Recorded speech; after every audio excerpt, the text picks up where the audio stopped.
Hi, my name is Katelyn Justice, and in third grade, I was diagnosed with dyslexia and dysgraphia.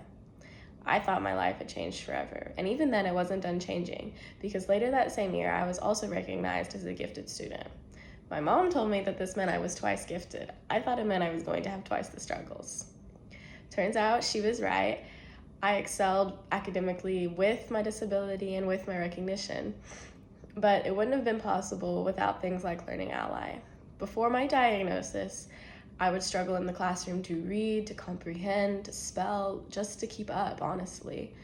And even after my diagnosis, I still felt like I was struggling because I always had to have someone with me to read for me or to write for me. And I felt like I was a burden to this person because I would have to ask them to reread or slow down or repeat the text multiple times so I could fully understand it. I felt like a burden, and I would eventually give up and just try to get through one read and understand what they were trying to say to me.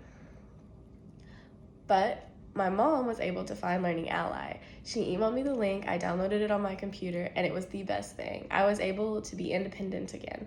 I was able to do my work at my own pace. I was able to do everything that I needed on my own, and that was a really big deal to me because I'm an extremely independent person. And to not be able to depend on myself for my education was a big deal to me. Learning Ally gave me so much hope for the future for my education. It gave me normalcy in a time where I felt uprooted and completely abnormal. It was the best thing for me because it gave me hope that I could be independent in the future, that I was going to be able to excel and do everything that I wanted academically. And it was true. As an up-and-coming senior, I have overcome every difficulty that I faced because of my disability. And it's thanks to things like Learning Ally. They make a huge difference to us.